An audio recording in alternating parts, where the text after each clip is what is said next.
ప్రభునందు ప్రియమైన శ్రోతలకు వందనములు. ఈ పోడ్కాస్ట్ కార్యక్రమం నాకు స్వాగతం. మీ అందరి కొరకు ఈ కార్యక్రమమును ప్రసారం చేయుచున్నాం. విని దైవాశీస్సులు పొందుకోగలరు. ప్రభునందు ప్రియమైన శ్రోతలు, యేసుక్రీస్తు ప్రశస్త నామంలో మీ అందరికీ శుభములు, వందనములు. ఈనాటి మన ధ్యానాంశము dwelling in God's presence, safety in him. దేవుని సన్నిధిలో భద్రత మరియు రక్షణ. ప్రస్తుత కాలంలో ప్రతి వ్యక్తి భద్రత కోసం వెతుకుతూ ఉన్నాడు. Security systems, health insurance, life insurance, బలమైన ఇల్లు, స్థిరమైన ఉద్యోగాలు, ఇలా ఎన్నో. అయినా భయం, అనిశ్చితి తొలగటం లేదు. కానీ కీర్తన 91వ అధ్యాయము 1వ వచనము ఒక గొప్ప సత్యాన్ని మనకు చెప్తూ ఉంది. మహోన్నతుని చాటున నివసించువాడే సర్వశక్తిమంతుని నీడను విశ్రమించువాడు అని. నిజమైన భద్రత మనం నివసించే స్థలాల్లో కాదు, వస్తువుల్లో కాదు, కేవలం దేవుని సన్నిధిలోనే ఉంది. ఈ వచనము దేవునికి సమీపంగా జీవించే విశ్వాసి దేవుని రక్షణను అనుభవిస్తాడని తెలుపుతూ ఉంది. ఈరోజు మనము ఈ వచనంలోని 3 సత్యాలను పరిశీలిద్దాం. మొదటిది భద్రత యొక్క స్థలం. మహోన్నతుని చాటు లేదా రహస్య స్థలం అనే మాటలను హెబ్రీ భాషలో సేతేర్ అంటారు. దాని అర్థము దాగి ఉండే చోటు లేదా ఆశ్రయము అని. రహస్య స్థలం అనేది వ్యక్తిగతమైనది. ఇది ప్రార్థన మరియు వాక్యం ద్వారా దేవునితో మనకుండే ఏకాంత వ్యక్తిగత అనుబంధం.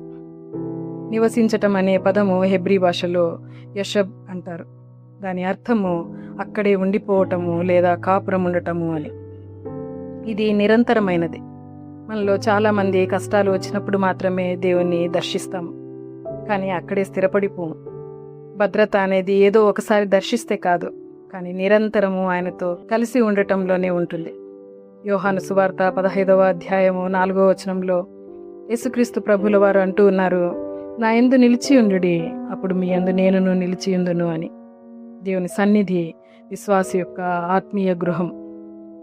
ఉదాహరణకు, ఒక చిన్న బిడ్డ పార్కులో ఆడుతూ ఉన్నప్పుడు తల్లిదండ్రులు దగ్గరలో ఉంటే ఆ బిడ్డకు ఎటువంటి భయము ఉండదు.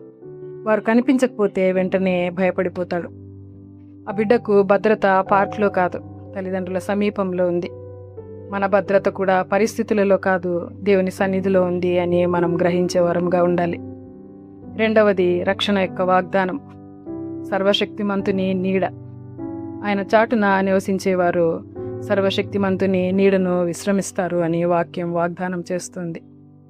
ఒకరి నీడలో మనం ఉండాలి అంటే మనం వారికి చాలా దగ్గరగా ఉండాలి. ఆయనకు సమీపంగా ఉండేవారికి దేవుని రక్షణ, దేవుడే మన కవచము. కీర్తన 121వ అధ్యాయము 5వ వచనంలో ఈ విధంగా వ్రాయబడి ఉన్నది, యెహోవాయే నిన్ను కాపాడువాడు, నీ కుడి ప్రక్కను యెహోవా నీకు నీడగా ఉండును అని. ఉదాహరణకు, మండుటెండలో మనం ఒక చెట్టు నీడలో నిలబడితే వెంటనే చల్లదనం అనిపిస్తుంది. సూర్యుడు మండుతూ ఉన్నా కూడా నీడ మనల్ని రక్షిస్తుంది. అలాగే మన జీవితంలో సమస్యలు ఎన్నైనా ఉన్నా దేవుని నీడలో మనకు శాంతి, స్వాంతన, రక్షణ లభిస్తుంది.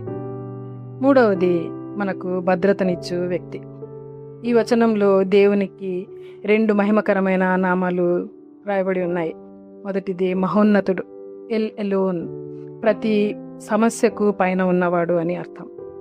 సర్వశక్తిమంతుడు, ఎల్ షెడాయ్, ప్రతి పరిస్థితులపై అధికారం ఉన్నవాడు అని అర్థాలనిస్తుంది. ఆయన మనలను పోషించి, సంరక్షించి, మనకు కావలసిన వాటికంటే ఎక్కువగా అనుగ్రహించే దేవుడు.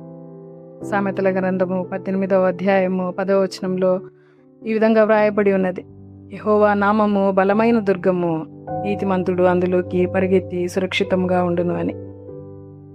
మన భద్రత మన బలంలో కాదు, దేవుని మహిమలో ఉంది. దేవుడు మన పక్షమున ఉండగా మనకు విరోధి ఎవడు అని వాక్యం చెప్తూ ఉంది.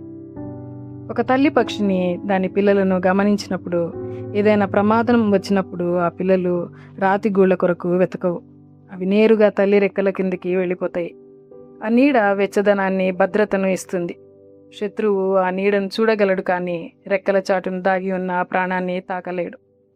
మనము కూడా దేవుని బలంలో, నీడలో సురక్షితలం. మనము దేవునికి దగ్గరగా జీవిస్తే భద్రత యొక్క స్థలాలను పొందువారమై ఉంటాము. చివరిదిగా, మనము ఆచరణాత్మకంగా దేవుని సన్నిధిలో జీవించాలి, నివసించాలి అంటే ప్రతిరోజు ప్రార్థనకు, వాక్య ధ్యానానికి, సమయాన్ని కేటాయించే వారంగా ఉండాలి. దేవుని వాక్యంను ధ్యానిస్తూ ఆయన మార్గంలో నడుస్తూ విధేయతతో జీవించువారమై ఉండాలి. మన సమస్యలను, ఆందోళనలను, భయాలను ఆయన చేతులకు అప్పగించి ఆయన యందు విశ్వాసంతో జీవించువారమై ఉండాలి. అప్పుడు దైవరక్షణను అనుభవించే వారముగా ఉంటాం. సర్వశక్తిమంతుని నీడలో విశ్రాంతిని పొందువారముగా ఉంటాం.